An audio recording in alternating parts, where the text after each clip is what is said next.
hermanos amados, vamos a llevar a cabo un servicio que tiene que ver con la centralidad de Jesucristo. Y digo la centralidad de Jesucristo porque hay doctrinas, universalmente hablando, que no están basadas en lo que la Escritura dice. Y vamos a ver cómo desde el Evangelio de Lucas, capítulo 24, del versículo 44, Cristo se comunica con sus apóstoles antes de ir al cielo y les dice que era necesario que Él fuera muerto, crucificado y resucitado al tercer día. Y les dice así en el versículo 44, y les dijo: estas son las palabras que os hablé estando aún con vosotros, que era necesario que se cumpliese todo lo que está escrito de mí en la ley de Moisés, en los profetas y en los salmos. Entonces, si tú te das cuenta, el eje transversal de la Escritura es Cristo. Toda la Escritura, toda la Biblia está enfocada a Jesucristo, a la profecía. Y entonces les dice: todo lo que está escrito de mí en la ley de Moisés, en los profetas y en los salmos. Y fíjate lo que dice la Escritura: entonces les abrió el entendimiento para que comprendieran las Escrituras. Quiere decir que hay mucha gente que no entiende que las Escrituras están transversalmente cruzadas por la presencia de Jesucristo. Todo está escrito para Él y por Él. Pero aquí hay una desviación que ha tenido la humanidad.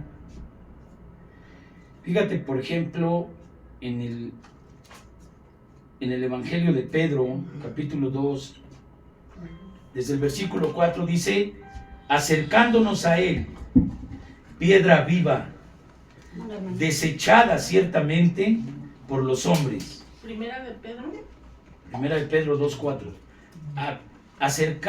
Acercándoos a Él, piedra viva, desechada ciertamente por los hombres. ¿Quién fue desechado por los hombres? Cristo. Él es la piedra que desecharon los hombres. ¿Pero por qué? Dice: ciertamente, mas por Dios escogida y preciosa. Entonces, hay momentos en que Dios quiere que tú y yo seamos igual. Tú eres creado a imagen y semejanza de Dios. Pero dice entonces: vosotros también, como piedras vivas, sed edificados como casa espiritual y sacerdocio santo. ¿Por qué dice casa espiritual? Porque la promesa del libro de Ezequiel, capítulo 36, dice: yo pondré un corazón de carne donde hay un corazón de piedra. Pondré un espíritu nuevo dentro de ustedes. Pondré mi espíritu dentro de ustedes y haré que andéis en mis estatutos y en mis preceptos y los pongáis por obra. Mucha gente no sabe por qué no puede hacer la voluntad de Dios. Porque no ha dejado de hacer las cosas por sí mismo. Es que yo voy a cambiar, es que yo voy a hacer, es que yo voy a crear. Y sus propios planes egoístas no están respaldados por Dios, por lo tanto, no hay posibilidades de que tú tengas una morada espiritual para Dios. Porque para que Dios more en ti necesitas esa humildad que se requiere para reconocerte pecador, dado los mandamientos, y entonces tener la misericordia de Dios de que por su sangre y por su llaga hemos sido salvos y sanos. Porque dice la Escritura: por su llaga fuimos nosotros curados. Pero el que confesare con su boca que Cristo es el Señor y creyere en su corazón que Dios le levantó de entre los muertos, será salvo. Quiere decir lo que algunos marinos por ahí en términos náuticos dicen: ojalá y llegues sano y salvo. Ojalá llegues a la vida eterna sano y salvo. Este es el tema de la piedra viva, de la piedra desechada por los hombres. Entonces nos dice: yo quiero que tú seas una casa espiritual y un sacerdocio santo para ofrecer sacrificios espirituales aceptables a Dios por medio de Jesucristo.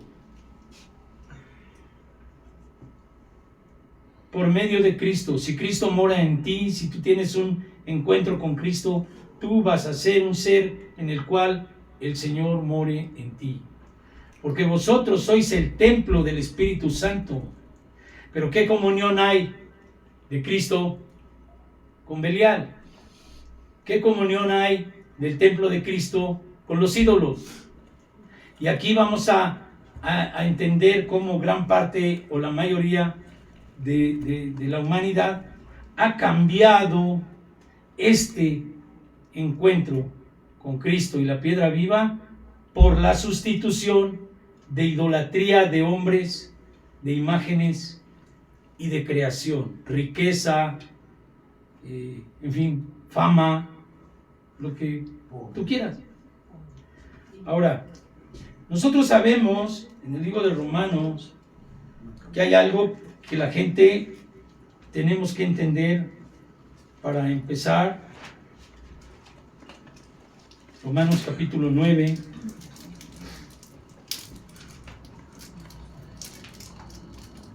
Mira lo que dice: verdad digo en Cristo y no miento. Mi conciencia me da testimonio en el Espíritu Santo que tengo gran tristeza y continuo dolor en mi corazón, porque deseara yo mismo ser anatema, separado de Cristo por amor a mis hermanos, los que son mis parientes según la carne. Hablaba el apóstol Pablo del pueblo de Israel. Y entonces dice que son israelitas, de los cuales son la adopción, la gracia, el pacto, la promulgación de la ley, el culto y las promesas, de quienes son los patriarcas y de los cuales según la carne vino Cristo, el cual es Dios sobre todas las cosas. Y hay gente que piensa que Cristo no es Dios. Una persona que no cree que Cristo es Dios no tiene la posibilidad de que Cristo more en él. Y hay doctrinas y religiones que pretenden decir que Cristo es el Hijo de Dios, el profeta, un maestro, y lo hacen filosóficamente empático a la mediocridad del ser humano, para que sea el cómplice de su falta de diligencia para portarse como los mandamientos de Dios dicen. Entonces diluyen el evangelio y lo hacen así como muy humano, y entonces pues, ya cualquiera se puede llamar cristiano. Pero sobre los cánones que dice acá, tienes que reconocer que Cristo es Dios. ¿Cómo? Por lo tanto, Dios mismo dará señal, y la Virgen tendrá un hijo, y llamarás a su nombre Emmanuel, que quiere decir Dios con nosotros. Entonces no puede ser que nosotros digamos que Cristo no es Dios.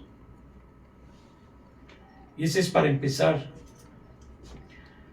Lo segundo, que es ahí en el capítulo 10 del mismo libro de Romanos, dice: mas ¿qué dice? Versículo 8: cerca de ti está la palabra, en tu boca y en tu corazón. Esta es la palabra de fe que predicamos. Que si confesares con tu boca que Jesús es el Señor y creyeres en tu corazón que Dios le levantó de entre los muertos, serás salvo. Porque con la boca se confiesa porque con el corazón se cree para justicia y con la boca se confiesa para salvación. Pues la Escritura dice: todo aquel que en él cree no será avergonzado. Amén. ¿Y cuánta gente se avergüenza? Y no quieren que sepan que creen en Cristo. ¿Por qué? Porque no se están comportando como Cristo quiere. Porque su conciencia les acusa. Entonces permanece la distancia del Espíritu de Dios. No hay confianza, no hay fe, porque su comportamiento no está acoplado a los mandamientos de Dios, pero porque ellos los quieren cumplir a su propia fuerza. Cuando Ezequiel dice: yo pondré un corazón de carne donde hay un corazón de piedra, pondré un espíritu nuevo dentro de ti y pondré mi espíritu en ti para que andes en mis estatutos, en mis preceptos y los pongas por obra. El error del ser humano es haberse creído que él era el que tenía que cambiar con sus propias fuerzas. ¿Y cuándo vas a poder con aquel que tiene más de 5,000 años de psicólogo y que te conoce y te ha dado las vueltas en tu vida y te ha ido con unos desastres horribles? Tenemos que confiar en que Cristo es Dios y que Él es el único que te puede librar de todo eso para que tú espiritualmente tengas la fuerza por parte del que mora en ti para negarte, resistir a la demanda de los placeres momentáneos, de los placebos humanos, de la esclavitud de las riquezas y de los tesoros en esta tierra. Y entonces puedas cumplir lo que dice el Señor: no te hagas tesoros en la tierra, donde el óxido y el orín corrompen. ¿Cuál es tu tesoro, hermano? ¿Dónde está tu corazón? Entonces, vemos que aquí es donde entra el núcleo de la predicación respecto de lo que yo les decía, de que si no se aferra uno a Dios, si no está con Dios, entonces tenemos dificultades para poder entender que no debemos depender de ningún ser humano. No debemos depender de ningún ser humano, ni de ídolos de piedra, ni de madera, ni de nada de eso.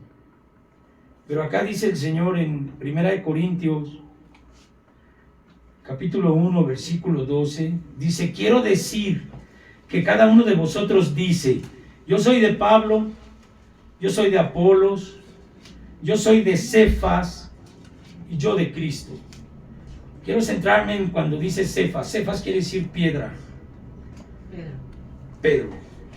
Cuando tú entiendes que la religión mayoritaria dice que está basado la universalidad de esa doctrina en que Pedro es el depositario de la unción de Dios para representarlo en la tierra.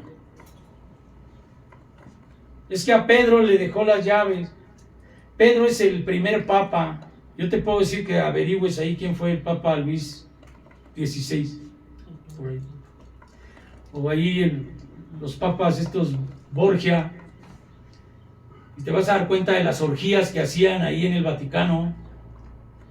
Y de todas las cosas que se dejaron llevar por las riquezas y todas estas cosas. ¿Por qué? Porque estaba basada su fe en una persona.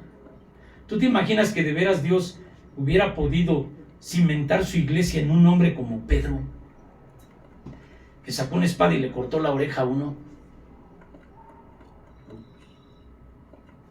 Y entonces cuando leímos nosotros al principio, piedra de tropiezo es Cristo. La piedra angular es piedra de tropiezo para aquellos que dependieron de los hombres.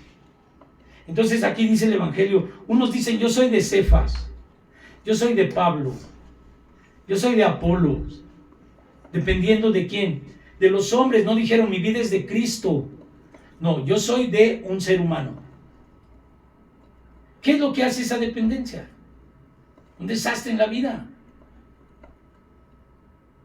Pero el egoísmo, la soberbia humana, ha puesto, y lo vamos a ver adelante, las cosas, los seres humanos, las riquezas antes que a Dios. Y es ahí donde está la falla, porque ahí la Escritura dice: hay caminos que al hombre le parecen buenos y son caminos de muerte. ¿Cuál es el camino que a ti te parece bien? Pues que tú eres el dueño de tu vida, que tú vas a construir tu vida como tú quieres. Y entonces por ahí te dice un día, alguna parte de un libro, esta manera de vivir en la cual el hombre hace el papel de Dios, tiene que tener una prueba de fuego, como el oro, tiene que ser probada. ¿Qué resultado ha dado? Y luego mucha gente se ve en el espejo y dije, ay Dios, el haberme creído Dios tuvo un efecto desastroso en mi vida. Vanagloria de la juventud es lo que da ese pensamiento. Cuando uno está joven no piensa en la muerte, no ha sufrido tanto, cree que el mundo está por conquistarse, entonces no hay esa experiencia. Y alguna gente ya mayor que ha probado que de veras la ausencia de Dios ha sido desastrosa en su vida, todavía sigue pensando como aquella parte del que está presa del alcoholismo y va a beber al otro día y dice, pero esta vez a mí no me va a pasar. Esta vez sí voy a poder beber como un ser normal. El pecado es lo mismo. Cuando uno vive en pecado, no, yo sí voy a poder. Bueno, hoy me salió mal, pero yo voy a poder. Y así. Llega un momento en que espiritualmente se tiene uno que dar cuenta que esas ideas de dependencia de los hombres estaba haciendo por el apóstol Pablo, exhortando a los corintios que no lo hicieran, que no dependieran de un hombre. Porque entonces dice, ¿acaso está dividido Cristo? ¿Fue crucificado Pablo por ustedes? Entonces, ¿qué hacen creyendo en Pedro, una iglesia mayoritaria? Creyendo que Pedro es el depositario, la sujeción de Dios o la sucesión. No es posible. Entonces dice, doy gracias a Dios de que a ninguno de ustedes he bautizado, sino a Crispo y a Gayo, para que ninguno diga que fuiste bautizado en mi nombre. Como que dice, es mejor no haberlos bautizado porque vayan a decir que fueron bautizados en mi nombre, cuando Hechos 2:38 dice, bautícese cada uno de vosotros en el nombre de Jesucristo para perdón de pecados y recibiréis el don del Espíritu Santo. ¿Qué texto es? Perdón. Primero es 1 Corintios 1, 13. ¿Acaso está dividido Cristo? Y entonces él habla del bautismo. Dice, bueno, qué bueno que yo no he bautizado gente. Porque era tan importante Pablo que iban a decir ellos, no, pues yo fui bautizado en el nombre de Pablo. Y acuérdate cuando vino el Espíritu Santo, es en el nombre de Jesucristo. Dice Marcos 16, del 16 en adelante, el que creyere y fuere bautizado será salvo. El que no creyere será condenado. Pero no porque no se bautice, sino por su incredulidad de que Cristo no es la salvación. Y en la lucha interna en que o Cristo o yo, no, pues a ver, espérate, Cristo, yo ahorita voy a ver, yo voy a dirigir mi vida, voy a hacer lo que yo tengo que hacer y todo va a salir bien. Hay que probarlo. Ahora, ¿qué es lo que Dios dice respecto de la gente que ha cambiado la fe en Jesucristo y el darle la gloria a Dios por darle la gloria a los hombres? ¿Cuál es el resultado? Lógicamente que aquí hay una experiencia de miles de años, narrada por el apóstol Pablo, de la experiencia de los que han hecho eso, de los que han idolatrado seres humanos, animales o lo que sea. Dice el Señor en la carta primera de Romanos, versículo 18, dice, primero habla desde el 16 y dice, porque no me avergüenzo del Evangelio, porque es poder de Dios para salvación a todo aquel que cree. ¿Sí? ¿Es salvación para qué? Para todo aquel que cree. Al judío primeramente y después al griego. Quiere decir que hay un apostolado en el apóstol Pablo para los gentiles, para los que no eran pueblo de Dios, para nosotros, los que no somos sangre directa del pueblo de Israel. Pero dice, porque en el Evangelio la justicia de Dios se revela por fe y para fe, como está escrito, mas el justo por su fe vivirá. Entonces automáticamente si tú tienes fe te vas a convertir en justo. No, porque la justificación es así: justificados pues por la fe tenemos paz para con Dios por medio de nuestro Señor Jesucristo. Quiere decir arrepentidos y perdonados y lavados con su sangre. Es la única manera de romper las obsesiones, las compulsiones, el alcoholismo, la adicción a las relaciones destructivas, a la alimentación que te hace vomitar, a todas esas cosas conocidas. Espiritualmente es lo único que te puede librar. El pecado. Porque entonces dice el 18, porque la ira de Dios se revela desde el cielo contra toda impiedad e injusticia de los hombres, que detienen con injusticia la verdad. O sea, el que no te dice la verdad porque no te vayas a molestar. Es que si le digo que pues, va rumbo al barranco, pero si se enoja, pues oye, más vale que se enoje y no que se muera. La paga del pecado es muerte. Y entonces dice, porque lo que de Dios se conoce les es manifiesto, pues Dios se los manifestó. Tú y yo sabemos, cuando vemos en la noche el universo, la luna detenida ahí en su lugar, el sol que sale, las estrellas, cómo crecen los árboles sin que el hombre pueda meter la mano, los animales, toda la creación nos da la idea de ese creador tan hermoso y tan poderoso y tan grande. Entonces dice, porque lo que de Dios se conoce, hay cosas que conocemos y hay cosas que no conocemos y que Dios quiere revelar a nuestra vida. Dice, porque lo que de Dios se conoce les es manifiesto, porque Dios se los manifestó. Porque las cosas invisibles de Él, su eterno poder y deidad, se hacen claramente visibles desde la creación del mundo. O sea, uno ve la creación del mundo y dice uno, pues un creador de esto es enormemente poderoso. Pero dice también que hubo gente que conoció a Dios y que no le dio la gloria a Dios.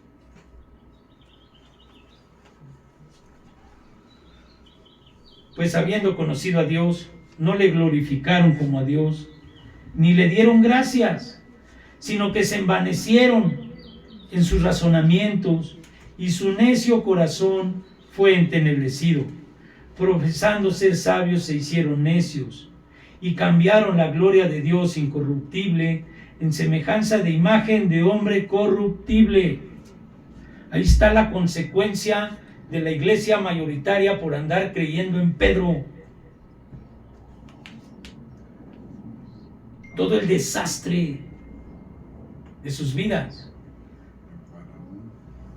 Y de todos aquellos que también se digan cristianos y lo que sea, que vivan de esta manera.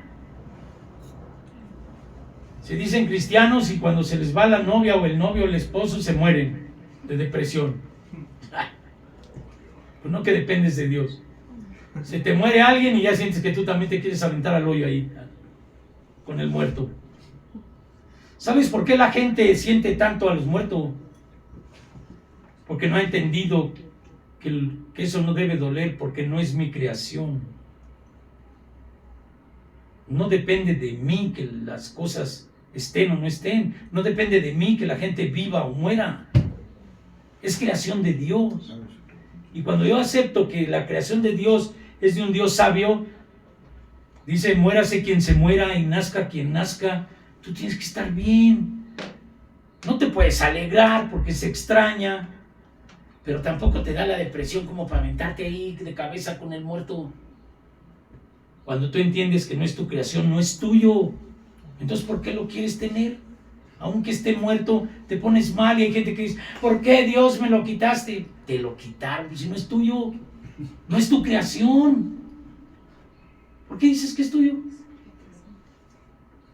Porque no le dieron la gloria a Dios, porque dependieron de los hombres, de imagen de hombre corruptible, pero no tan solo de hombre,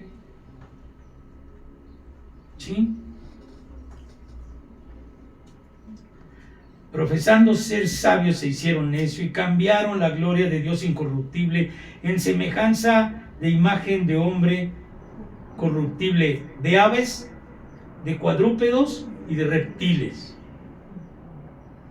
Yo no me imagino estar ahí. Ay, se me murió mi víbora de cascabel, ¿no? Queriéndome morir con ella. La verdad que no es lógico. ¿O sí? No.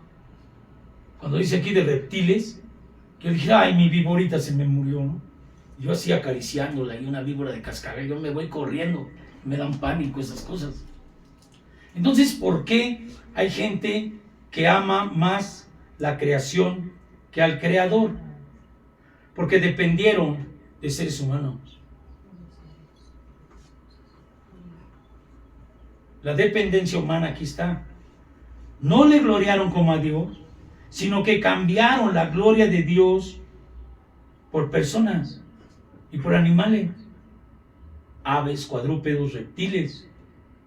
Tú sabes que en la India hay quién sabe cuántos miles de dioses y todos son animales y los veneran, gatos, no sé, lo que sea.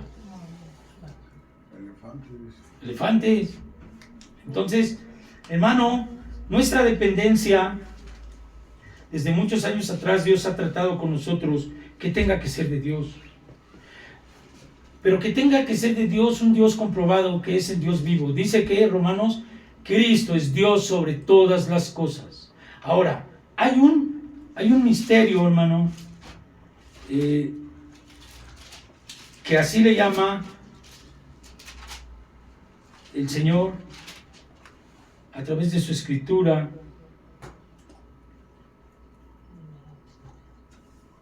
En el libro de los Hebreos, perdón, no es en Hebreos, es en Primera de Timoteo. Primera de Timoteo, perdón. Primera de Timoteo 3, capítulo 16. Dice así, mira. Está escribiéndole el apóstol Pablo a Timoteo en la iglesia y le dice: esto te escribo, aunque tengo la esperanza de ir pronto a verte, para que si tardo, sepas cómo debes conducirte en la casa de Dios. Le da instrucciones de cómo debes comportarte dentro de la iglesia, dentro de la casa de Dios. ¿Con qué postura estás aquí?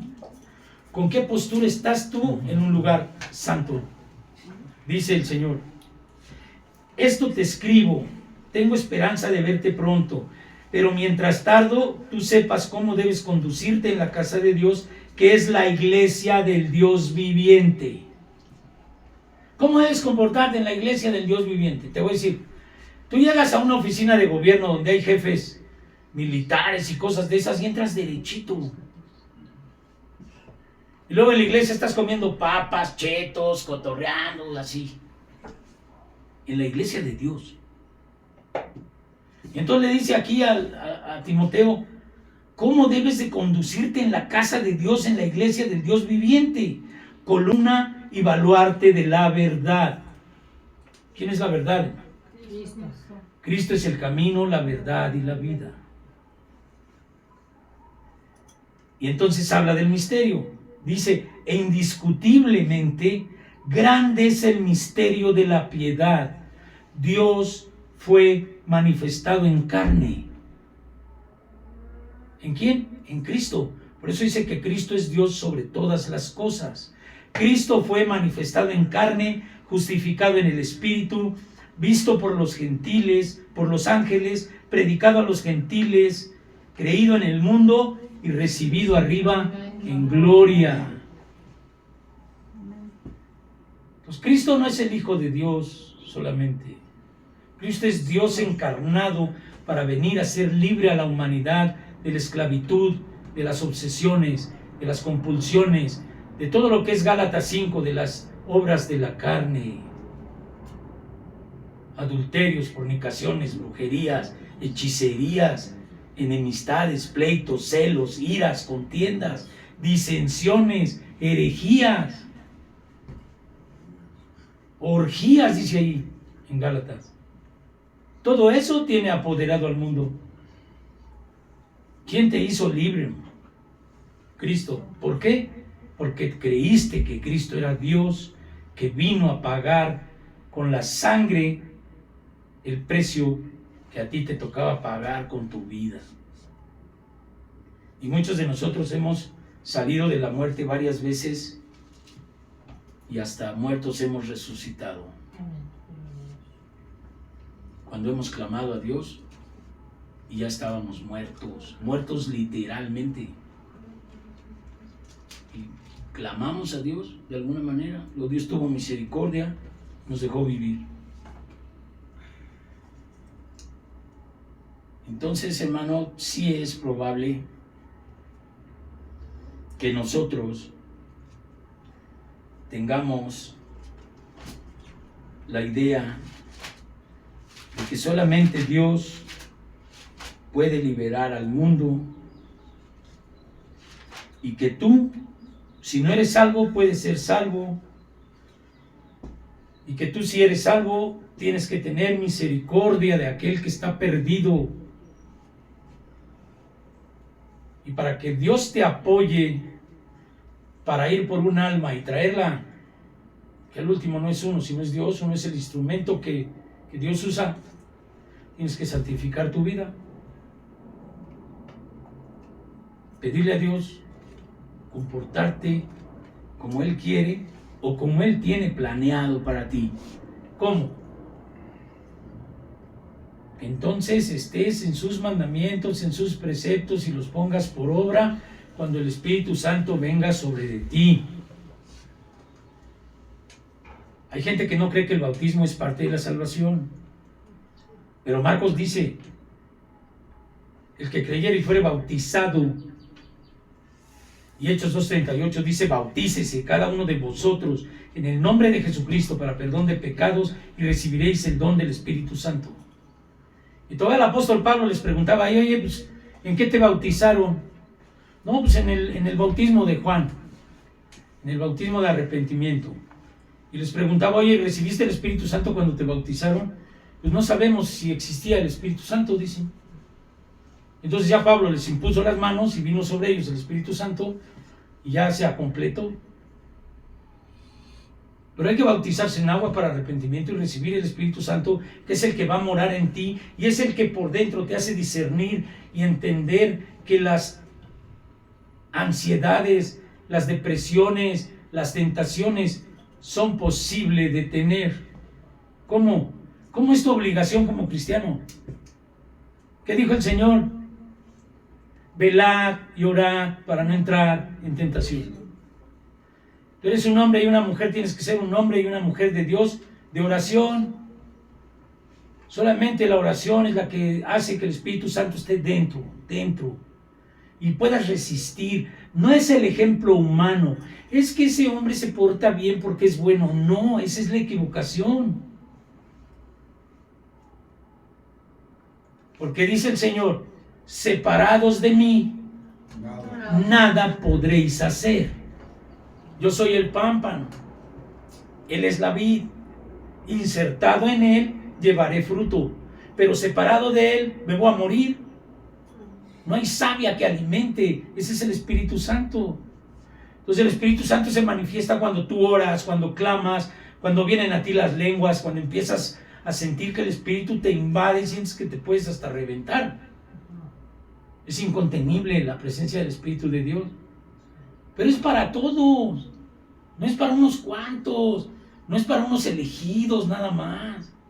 Dice la palabra: estas señales seguirán a los que creen, no nomás al pastor elegido. Estas señales seguirán a los que creen. En mi nombre echarán fuera demonios. Todo aquel que cree. Entonces a veces uno depende del ungido. Pero nosotros como siervos debemos enseñar a las personas a que ellos tengan esa misma bendición. El pastor no es más que nadie, es uno que le puso Dios ahí. Ahora tú te vas a poner a decir lo que yo te voy a decir, pero no es más que nadie. Porque las señales seguirán a los que creen. ¿Tú crees? Amén. ¿En tu nombre? No, en el nombre de Cristo tú echarás fuera demonios, hablarás nuevas lenguas. Si comieres cosa mortífera no te hará daño. Si tomarás en tus manos serpientes, pondrás las manos sobre los enfermos y sanarán. Esa promesa no es para unos cuantos, a todo aquel que cree. Pero ¿qué dijo aquel que andaba por ahí orando por las personas en su egoísmo? Te exhorto que salgas de ahí en el nombre de Jesucristo que predica Pablo. Entonces el demonio le dijo, pues a Pablo lo conozco y a Cristo también, pero ¿tú quién eres? Y entonces le dio una revolcada ahí que por poco y lo mata. No cree la gente en los espíritus que los van a manipular y que los van a hacer pedazos. Pero tú eres depositario, hermano, de la bendición del Espíritu Santo. Te voy a compartir una experiencia. Yo hubo una vez que estuve en un lugar que se llama Reto a la Juventud.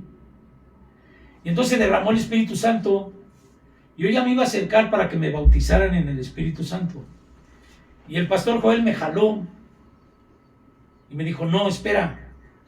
Entonces yo le dije, oye, pues tú no eres mi amigo. Pues si ya está el Espíritu aquí, ¿por qué? Espera. Y ya. Después comprendí la doctrina que el Espíritu Santo iba a venir a mí orando. No por la imposición de manos de nadie. Entonces dice la Escritura, si tú que eres malo das de lo mejor de ti a tus hijos, ¿cómo no te dará Dios el Espíritu Santo si se lo pides? Entonces en oración vino el bautizo del Espíritu Santo y se empezaron a desatar las lenguas y la interpretación de la Escritura de otra manera y la música empezó a fluir en mi guitarra. Yo era vicioso rock and rollero. Cuando yo quise tocar alabanza no me salía nada, mi guitarra se me atoraba y todo mal. Cuando vino a mí el Espíritu Santo, entonces es cuando Dios empezó a mostrarme que era para todos. Gloria a Dios. Es para todos. El Espíritu, dice el Señor, Dios no hace acepción de personas. Tú eres bendecido, bendecida, hermano. Lo que tienes que hacer es consagrarte. Por último, hermano, con esto termino. Fíjate lo que hizo Cristo en la profecía. ¿Recuerda el texto de Lucas 24 que les dijo, todo lo que está escrito de mí en el libro de Moisés, en los profetas y en los salmos? Vamos a ver un poco en la profecía de Isaías. ¿Qué es lo que hizo Cristo? Dice, angustiado él y afligido, no abrió su boca. ¿Isaías qué? 53:7. Angustiado él y afligido, no abrió su boca.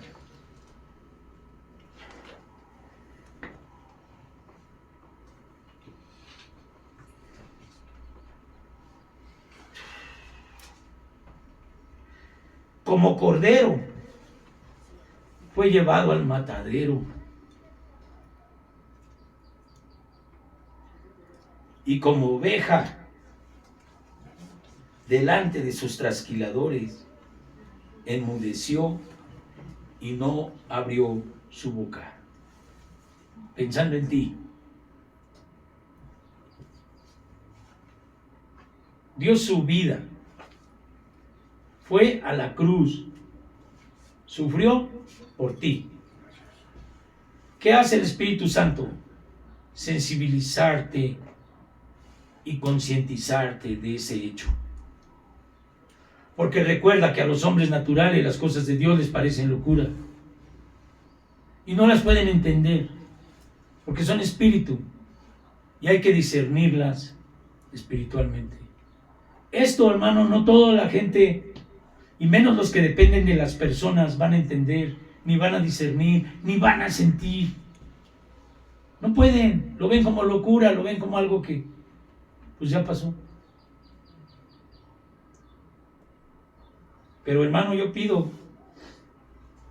que tú que eres salvo, ayudes sirviéndole a Dios de todo tiempo para alcanzar a aquellos que no conocen la bendición, que no conocen la bendición de Dios a través de Cristo Jesús. Es imposible que no compartamos, hermano. Es una bendición saber que Cristo es Dios, saber que tú experimentas aquello que dijo el Señor en el libro de Juan. Si vosotros permaneciereis en mi palabra, seréis verdaderamente mis discípulos y conoceréis la verdad, y la verdad os hará libres. Y decían los judíos: nosotros somos linaje de Abraham, ¿de qué nos dices tú vamos a ser libres? En verdad te digo que todo aquel que hace pecado, esclavo es del pecado. Y solamente si el Hijo os libertare, porque el esclavo no permanece en la casa para siempre, pero el Hijo sí. Y si el Hijo os libertare, seréis verdaderamente libres. Que tú experimentes esa sensación del Espíritu Santo de Dios a través del arrepentimiento y el perdón, que te puede venir cualquier tentación y tú puedes decir tranquilamente: no vale la pena, porque el que no conoce el beneficio no hace el esfuerzo. Y el beneficio de la presencia de Dios es necesario que tú intercedas por la gente, que ores por ellos, para que el Espíritu Santo venga a ellos, porque dice la Escritura que solamente el Espíritu Santo de Dios puede conviccionar de pecado, justicia y juicio.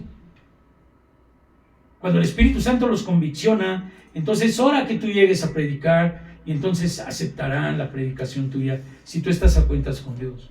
Hermano, es tu encomienda. Hermanita, es tu encomienda. ¿Te acuerdas aquella viuda que dice la Escritura que se casó desde su virginidad, estuvo 7 años casada, y luego después desde que se quedó viuda hasta los 80 y tantos, no salía del templo y participaba en ayunos y oración? Era su labor, ayunar y orar. El misterio para entender nosotros que Cristo es Dios no es tanto como el misterio de por qué Dios escogió a la mujer para tener ese ministerio tan hermoso. Una viuda que ya no quiso casarse nunca, estaba en el templo entregada en ayunos y oraciones. Ese era su trabajo, el mejor trabajo que puede haber: la oración y el ayuno. Interceder por la iglesia, tú tienes vecinos, tienes gente que trabaja contigo. Quisieras que recibieran la bendición de Dios. Tienes familia que no es convertida. Tenemos familia que no es convertida. Entonces, hermano, pues yo creo que Dios es bueno. El llamado está hoy aquí, ahí. No es algo extraordinario. Es palabra de Dios, es reconocer que Él es bueno, que quiere contigo, que te quiere revelar la vida eterna. El reino de Dios no es aquí, pero comienza desde aquí. Venga a nosotros tu reino y hágase tu voluntad. Y las primeras palabras de Cristo fue: arrepentíos, porque el reino de los cielos se ha acercado. ¿Quieres que a tus conocidos se les acerque Dios? Es tu llamado, hermano, es tu llamado. Si estás aquí es que Dios te está llamando para eso. ¿Para qué más? Ningún lugar en el que te digan que te vas a volver rico y que échale aquí a la cajita dinero y que Dios te va a prosperar. Eso no es doctrina de Dios, hermano. Por donde quiera, las primeras palabras de Cristo en 4:17 de Mateo: arrepentíos. En Lucas, en el 24, dice: y fue necesario que Cristo padeciera y fuera muerto y resucitado al tercer día, y se predicase en su nombre el arrepentimiento para perdón de pecados.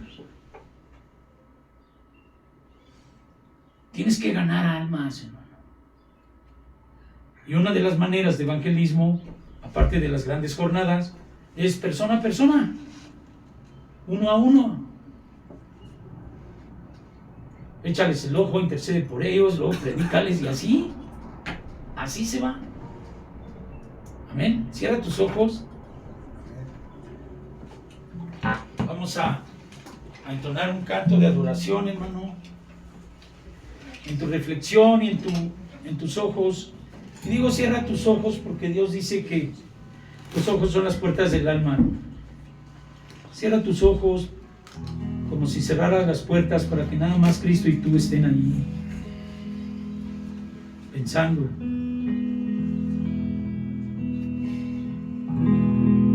La vida eterna eres tú.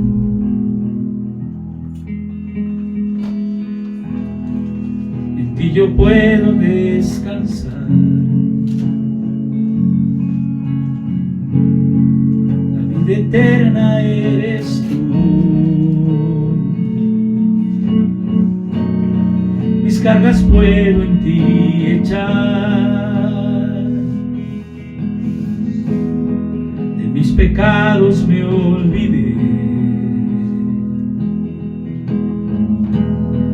mi vida entera en ti cambió, porque yo pude reposar. Eres la piedra principal,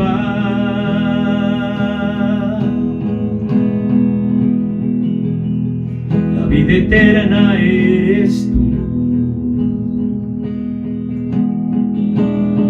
Mi sanidad también compró, mi libertad, mi vida eterna.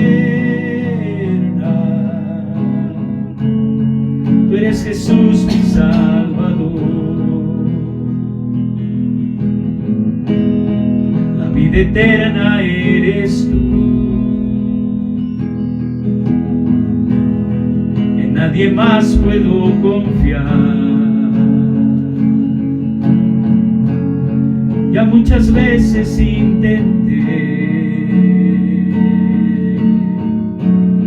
de otras formas descansar, pero tu espíritu me dio el testimonio de la verdad. La vida eterna apareció,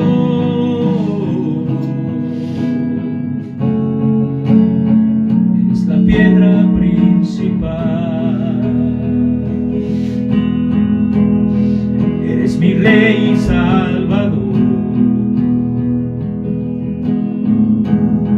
En nadie más puedo confiar. Ya muchas veces intenté de otras formas descansar, pero tu espíritu me dio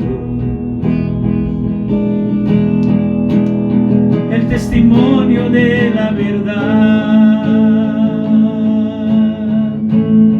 La vida eterna apareció, es la piedra principal. La vida eterna eres tú. En ti yo puedo descansar. La vida eterna eres tú. Mis cargas puedo en ti echar, de mis pecados me olvidé, mi vida entera en ti cambió, porque yo pude reposar. Eres la piedra principal. La vida eterna eres tú. Mi sanidad también compró, mi libertad, mi gozo eterno. Eres Jesús, mi Salvador. Padre eterno, te doy gracias hoy, Señor, por mis hermanos que están aquí, Señor, y las familias representadas. Te pido, Señor, que esta palabra haya sido de beneficio y de bendición para cada uno de ellos y para mí también, Señor. Cada palabra que tú nos das es compromiso de obediencia, de amor, Señor. Te amamos porque tú has dicho que si te amamos guardaremos tus mandamientos. Ayúdanos, Señor, a ser hijos obedientes a ti, Señor, esclavos por amor.